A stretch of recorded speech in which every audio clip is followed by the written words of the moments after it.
மகளே welcome to Dubai நண்பன். இன்றைக்கி என்ன விஷயம் பேச வந்தேன்னு சொன்னாக்க, மிச்சம் பேர் இந்த ஜப் மணி வாங்கிட்டு வேலை கொடுக்குறாங்க.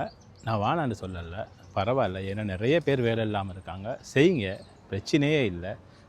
இதை நல்ல முறையில் செய்கிறவங்க நிறைய பேர் இருக்காங்க. அதை பிழையாக பயன்படுத்துகிறவங்களும் நிறைய பேர் இருக்காங்க. அதை பற்றி தான் நான் பேச வந்தேன். ஏண்ட போஸ்ட் எனக்கு ஜப் இருக்குதுன்னு சொன்ன ஒருத்தர், நான் போட்ட போஸ்ட்டை இன்னொருத்தர் எடுத்து அதுக்கு போஸ்ட் ஒன்று செஞ்சு அவர் போட்டிருக்காரு. சரியா? அவரோட நம்பரை போட்டிருக்காரு. அதுக்கப்புறம் அவர் அங்கே எங்களால் கண்டெக்ட் பண்ணி, எனக்கு ஜப் இருக்குதுன்னு சொன்னவரை கண்டெக்ட் பண்ணி, நான் உங்களுக்கு ஆளை செட் பண்ணி தரேன், எனக்கு 1500 திர்ஹம் வேணும் அப்படின்னு கேட்டு அவர் எனக்கு கால் பண்ணி சொல்கிறாரு. இந்த மாதிரியெல்லாம் செய்யாதீங்க. நான் போடுறது வந்து ஃப்ரீயாக ஆட்களுக்கு ஜப் எடுத்து கொடுக்குறதுக்கு நான் போடுறது. உங்களால் 7 இடத்துல நீங்கள் தேடி எடுத்து நீங்கள் கொடுங்க. நான் குறை சொல்ல வரல. ஜப் மணி வாங்கிட்டு செய்கிறது உங்களோட அது ஒரு தொழில். நீங்கள் நல்ல முறையில் செய்யுங்க. மிச்சம் பேர் நல்ல முறையில் செய்கிறாங்க. என்னையோடையும் வந்து நிறைய பேர் பேசுனாங்க. நல்ல முறையில் பேசினவங்களும் இருக்காங்க, பிழையாக பேசினவங்களும் இருக்காங்க. நான் அதுக்கெல்லாம் ஒன்றும் சொல்ல வரல. ஓகே, நான் உங்களோட சண்டை பிடிக்க நான் வரையும் இல்லை. மக்களுக்கு அசாதாரணம் நடக்கக்கூடாது. ஓகே, நீங்கள் செய்கிற தொழிலை நீங்கள் அழகான முறையில் செய்யுங்க. நீங்கள் உங்களுக்கு ஒழுங்கான இடத்துல கன்ஃபார்மாக ஜொப்புன்னு இருக்கா, நீங்கள் சல்லியை வாங்கிட்டு சரி பரவாயில்ல, ஆட்களை ஜொப்புக்கு சேர்த்து விடுங்க. உங்களுக்கு ஜொப்புக்கு சேர்க்கையில் அவங்களுக்கு கான்ஃபிடென்ட் இல்லாட்டி தயவு செய்து மக்கள்கிட்ட சல்லி வாங்க வேணாம். அவங்களே பெரிய கஷ்டப்பட்டு கடன் பட்டு நாட்டிலேருந்து கடனை வாங்கிக்கிட்டு சல்லி இல்லாமல் இங்கே வந்து சாப்பாடு இல்லாமல் வீசா முடிகிற டைமில் இருக்காங்க. ஒரு கிழமை 2 கிழமை இருக்கவங்கள்ட்ட போய்ட்டு நான் சல்லியை வாங்கிக்கிட்டு நான் உங்களுக்கு ஜொப் எடுத்தாரேன்னு ஹோப்பை கொடுத்துட்டு கடைசியில் அவனோட வீசாவும் முடிஞ்சு ஜொப்பும் இல்லை, அவன் கொடுத்த சல்லியும் இல்லைன்னு அவன் எவ்வளோ கஷ்டப்படுவான். அவனோட நிலைமை என்ன நிலைமை கொஞ்சம் யோசிச்சு பார்த்தீங்களா? சல்லியை வாங்கிடுறது உங்களுக்கு 1000 1500 வாங்கிடுறது லேசு தான்.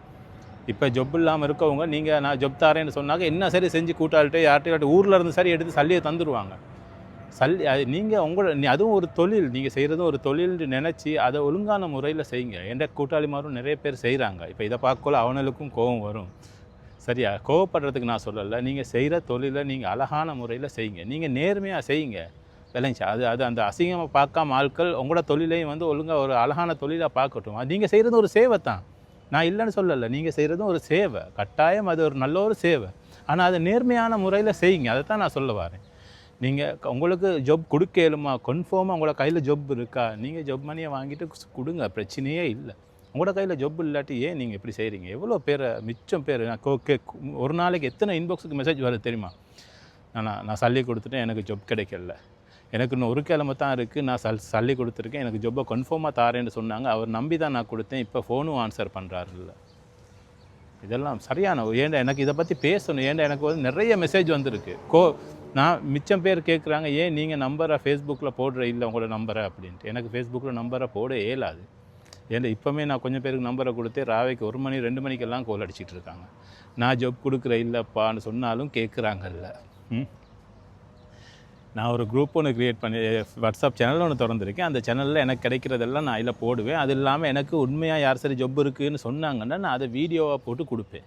அதுதான் நான் செய்கிற வேலை. அப்படி சொல்லியும் ஆட்கள் என்ன நம்பரை தாங்கன்னு கேட்டு கோல் எடுத்துட்டு ராவு ஜாமத்தில் எல்லா டைம் என்ன சரி வேலையில் இருக்கெல்லாம் கோல் எடுத்துட்டு, அதுக்கு தான் நான் நம்பரை போடாமல் இருக்கேன் ஃபேஸ்புக்கில்.